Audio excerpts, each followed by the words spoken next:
Saladin. Well, they captured one of the most wanted men in Iraq, a man accused of ordering the murder and mutilation of several American Blackwater security guards, and then having their bodies strung up on a bridge in Fallujah. And now 3 Navy SEALs who brought him in are being court-martialed, accused of roughing up the suspect. Some in Congress call it an outrage. Congressman Dan Burton among them. He's a Republican from Indiana and a member of the House Foreign Affairs Committee. Thanks for joining us, Congressman. Thank you. Who can forget in 2004 these 4 Americans in Iraq killed, burned, mutilated by al-Qaeda members and their bodies hung from that bridge with the crowds cheering all around. You yourself are an Iraq war vet. How did you feel about this incident?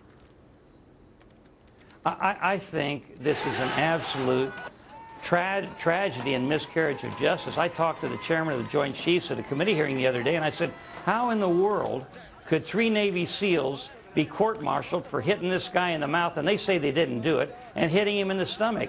I mean, I said I would have done much worse if we'd have caught this guy.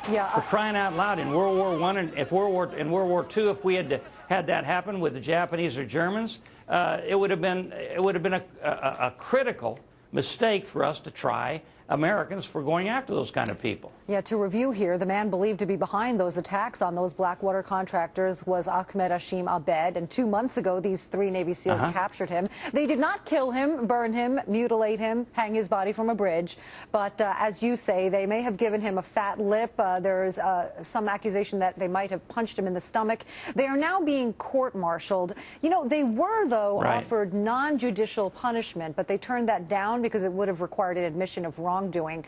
They say they'd rather go through the military trial. Do you agree with that decision for them to try to clear their names in a court-martial?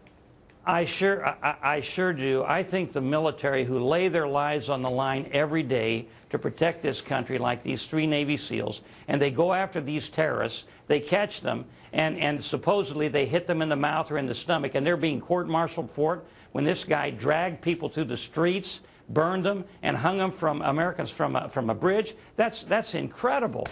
We're standing justice on its head. Right now we're bringing terrorists into New York to try them and give them all the rights of Americans, and here's 3 Navy SEALs trying to protect the United States of America, and they're prosecuting them in a court-martial. And the chairman of the Joint Chiefs, the 4-star admiral, I said to him the other day at the committee hearing, I said, how in the world can you do this? And he says, well, we can't interfere with the criminal justice system in the Navy and in the military. And my answer to him was, this shouldn't be even in the court of law. This is something that should be done in the course of... We should point out that they're not just charged. We should point out they're not just charged with hitting him; they're also charged with making false statements, and one of them with impeding an investigation. In other words, they were asked, "Did you hit him?" and they said no. Does this apparent cover-up make it more serious? Should they have just said, "Yeah, we hit him"?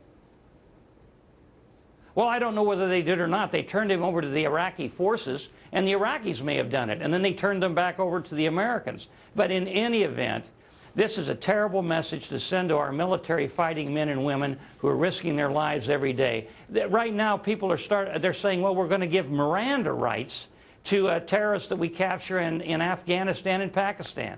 What's going on?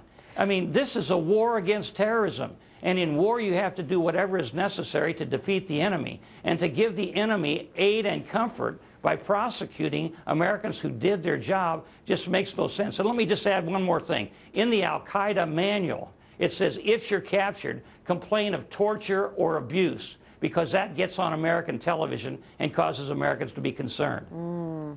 The argument on the other side is that you can't let even any kind of minor infraction slide. We can't tolerate our military exercising vigilante justice, no matter what the person did, because then we're depicted as bad as them. What's your response to that argument?